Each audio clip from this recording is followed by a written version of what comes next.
Selamat malam Bapak Ibu dan saudara-saudara yang kekasih di dalam Tuhan Yesus. Kita bertemu kembali di dalam acara Renungan Malam dari Mazmur TV. Saya harapkan Bapak Ibu semua dalam keadaan sehat walafiat dan selalu dalam penyertaan Tuhan. Sebelum kita membaca sebagian dari firman Tuhan, kita akan membukanya di dalam doa. Tuhan Bapa, terima kasih karena Engkau mempertemukan kami kembali dalam acara Renungan Malam. Sebentar kami akan membaca sebagian dari firman-Mu dan pimpin kami Tuhan untuk dapat mengerti dan menyimak semuanya Bapa, agar semua itu boleh menjadi tuntunan di dalam kehidupan kami. Dalam Yesus Kristus anak-Mu kami berdoa dan mengucap syukur. Amin. Bapak, Ibu, dan saudara-saudara yang kekasih, saya memilih nats kita malam hari ini diambil dari Kisah Para Rasul 10 ayat 39 sampai 42, dan saya mengambil judul Menjadi Saksi Kristus.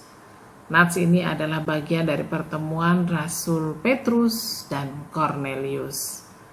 Saya akan membacakan dari Kisah Para Rasul 10 ayat 39 sampai 42. Demikian dikatakan, dan kami adalah saksi dari segala sesuatu yang diperbuatnya di tanah Yudea maupun di Yerusalem. Dan mereka telah membunuh dia dan menggantung dia pada kayu salib. Yesus itu telah dibangkitkan Allah pada hari yang ketiga, dan Allah berkenan bahwa ia menampakkan diri bukan kepada seluruh bangsa, tetapi kepada saksi-saksi yang sebelumnya telah ditunjuk oleh Allah, yaitu kepada kami yang telah makan dan minum bersama-sama dengan dia setelah ia bangkit dari antara orang mati. Dan ia telah menugaskan kami memberitakan kepada seluruh bangsa dan bersaksi bahwa dialah yang ditentukan Allah menjadi hakim atas orang-orang hidup dan orang-orang mati. Bapak Ibu yang kekasih dalam Tuhan Yesus, nats ini seperti saya katakan tadi adalah bagian dari nats Petrus dan Kornelius. Pertemuan dua orang yang ternyata telah diatur oleh Tuhan sendiri. Mengapa Simon Petrus yang adalah salah satu murid Yesus bisa bertemu dengan Kornelius? Siapakah Kornelius itu sendiri? Kornelius adalah seorang perwira Roma, perwira Romawi, perwira Italia yang sedang bertugas di Kaisarea. Dia tinggal di Kaisarea, dia memimpin pasukan Romawi, dan dia adalah orang yang terpandang di sana tentunya. Sebagai perwira Romawi yang pada waktu itu sangat berkuasa, termasuk menguasai wilayah Yudea, di mana para rasul berada di daerah orang-orang Yahudi. Bapak, Ibu, dan saudara-saudara, namun Kornelius walaupun dia orang yang belum mengenal Yesus pada waktu itu, namun dia adalah orang yang takut akan Tuhan. Dia sudah percaya kepada Tuhan, dia rajin berdoa, dikatakan di ayat-ayat sebelumnya. Bapak Ibu mungkin nanti akan membaca secara lengkap. Dia orang yang rajin berdoa, dan yang uniknya lagi dia adalah orang yang rajin membantu, termasuk membantu orang-orang Yahudi. Jadi dia menjadi salah satu pelindung bagi mereka. Bapak, Ibu, dan saudara-saudara terkasih, karena perilaku Kornelius yang demikian, Tuhan berkenan kepadanya. Tuhan berkenan memakai Kornelius sebagai saksinya. Bapak, Ibu, saudara-saudara, pada suatu hari Kornelius didatangi oleh malaikat. Malaikat ini datang dan mengatakan, "Hai Kornelius, Tuhan berkenan kepadamu. Dan Tuhan memiliki sebuah rencana. Kau utuslah anak buahmu ke sebuah kota yang disebut Yope. Di sana akan ditemukan seorang yang bernama Simon yang dikenal sebagai Petrus, yang tinggal di rumah Simon juga, namun bukan Simon Petrus, yang seorang penyamak kulit.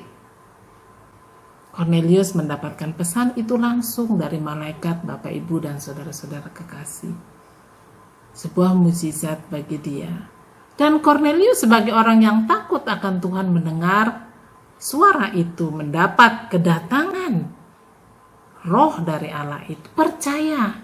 Dan dia mengirimkan orang ke Yope untuk menjemput Simon Petrus sesuai dengan petunjuk malaikat. Di Yope sendiri, Simon Petrus yang tinggal di rumah Simon si penyamak kulit ketika itu sedang beristirahat dan didatangi juga oleh suara. Dalam mimpinya dia mendapat penglihatan, Bapak, Ibu, saudara-saudara. Dia lapar.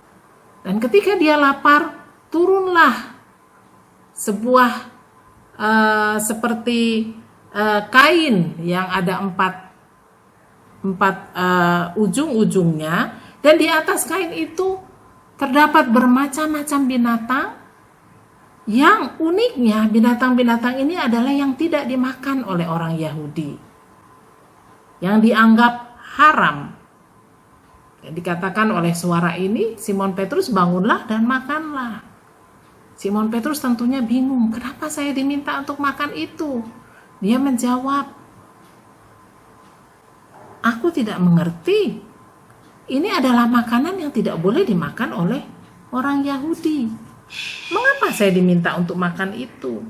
Namun sampai 3 kali suara itu datang, Bapak, Ibu. Dan pada waktu dia sudah melihat itu, datanglah utusan dari Kornelius itu, mengetuk pintu. Ya, setelah Simon Petrus mendapatkan penampakan itu, penglihatan itu, datanglah utusan dari Kornelius tepat pada waktu itu, mengetuk pintu. Dikatakan oleh orang yang tinggal di situ, Simon Petrus, ada orang yang mencari engkau.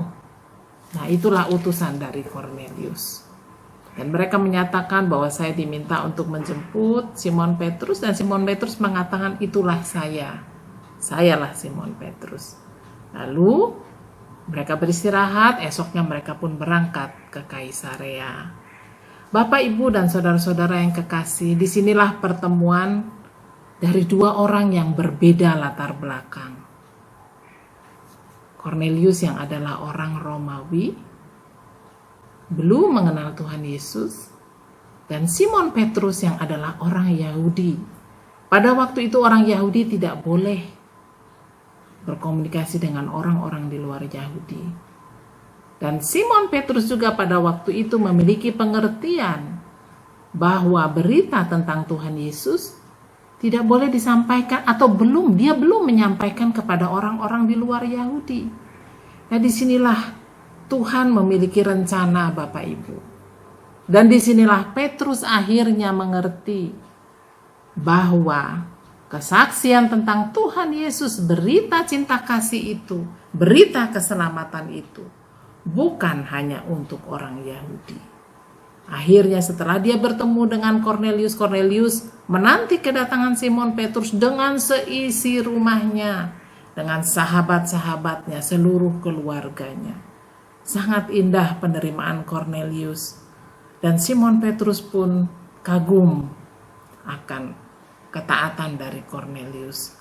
Disitulah mulai dia bersaksi, Bapak, Ibu.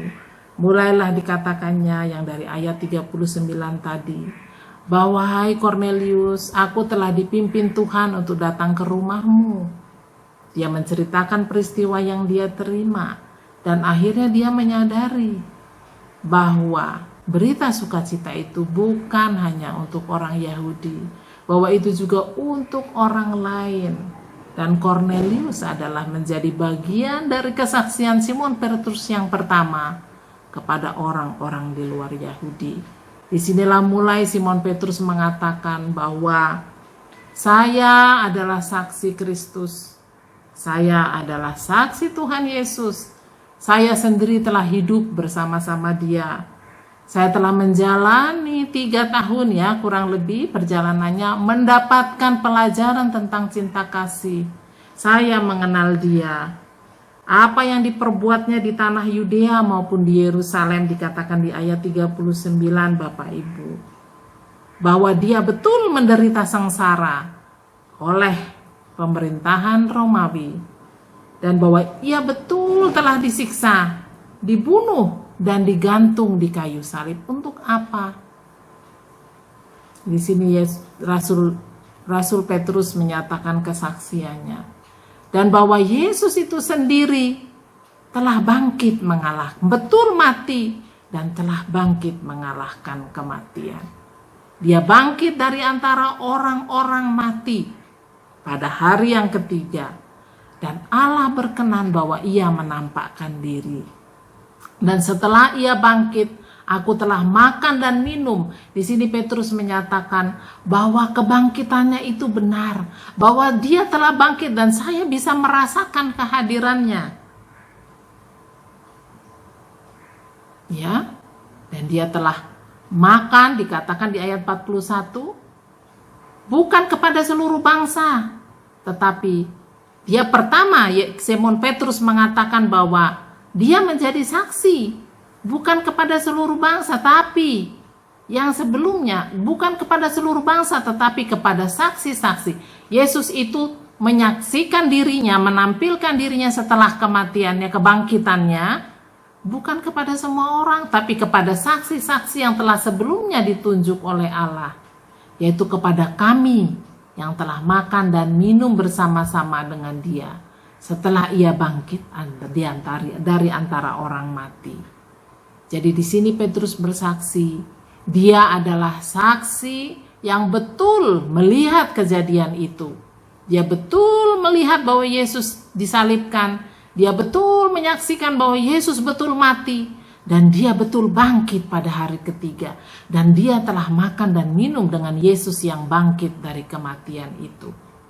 Jadi kesaksian Simon Petrus di sini adalah kesaksian yang sahih, karena dia adalah betul saksi. Saksi yang langsung melihat kejadian itu, bukan dari orang ke orang ke orang. Dia adalah saksi utama.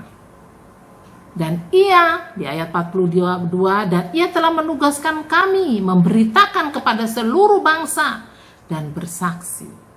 Yesus bersaksi kepada mereka, yaitu para rasul. Namun Yesus meminta para rasul untuk bersaksi kepada seluruh bangsa bahwa Dialah yang ditentukan Allah menjadi hakim atas orang-orang yang hidup dan yang mati. Bahwa kelak di akhir kehidupan ini, Yesus itulah yang kami saksikan, Dialah yang akan menjadi hakim bagi kita semua. Untuk itulah kita perlu menerima Dia sebagai Tuhan, menerima Dia sebagai juru selamat, karena Dialah yang juga nantinya akan menjadi hakim di antara kita.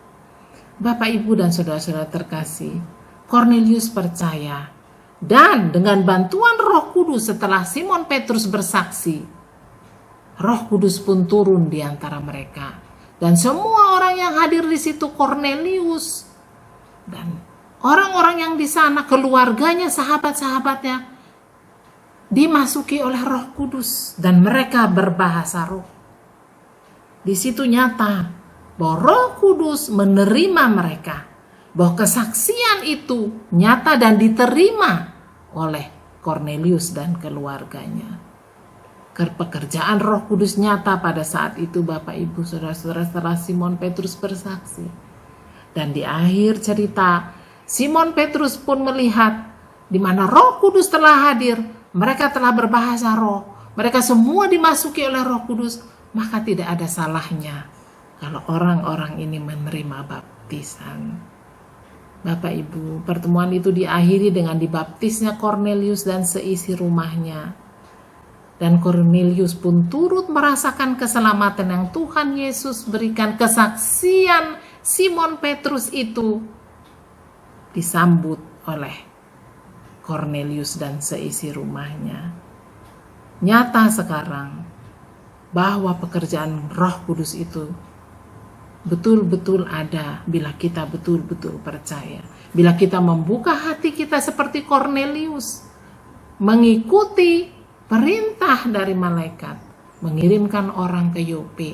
Dan akhirnya dia menerima kesaksian dari Simon Petrus, dan Roh Kudus berkenan hadir di tengah-tengah mereka, dan dia dibaptis menjadi percaya pada Tuhan Yesus Kristus, menerima dia sebagai juru selamat bagi hidupnya. Dan sekarang pun itu nyata menjadi kita, Bapak Ibu, bahwa keselamatan itu bukan hanya bagi orang Yahudi. Keselamatan itu adalah universal, dan Roh Kudus akan hadir bagi siapa saja yang berkenan membuka hati diri dan dirinya untuk dipenuhi oleh Roh Kudus. Dan kita juga semua, seperti juga Simon Petrus, ditolong oleh Roh Kudus, kita pun bisa menjadi saksi, Bapak Ibu dan saudara-saudara terkasih. Pertama, kita penuhi diri kita dengan keyakinan bahwa saya telah menerima Yesus sebagai juru selamat, dan bila saya bersaksi melalui apa yang saya mampu dan bisa saya lakukan, maka Roh Kudus akan menolong saya untuk dapat bersaksi tentang Yesus Kristus yang adalah betul telah mati, sengsara menebus dosa kita, menanggung dosa kita, namun telah bangkit mengalahkan kematian, dan dia akan datang kembali menjadi hakim agung bagi kita. Bapak, Ibu, dan saudara-saudara, inilah akhir dari renungan kita malam hari ini, pertemuan Petrus dan Kornelius yang diberkati oleh Tuhan dan dipimpin oleh Roh Kudus dan membuahkan jiwa-jiwa yang percaya. Kiranya renungan ini menguatkan iman kita untuk terus berpegang teguh pada Tuhan Yesus dan menjadi saksinya. Amin. Mari kita berdoa. Terima kasih Tuhan untuk firman-Mu. Kiranya Tuhan menguatkan kami untuk terus menjadi saksi-Mu, Bapa. Dimanapun kami berada, dengan apapun yang boleh kami lakukan, biarlah kami dikuatkan untuk menjadi saksi-saksi-Mu. Amin. Selamat malam Bapak, Ibu, dan saudara-saudara. Sampai kita bertemu kembali di dalam renungan malam yang lain. Tetap sehat. Terima kasih.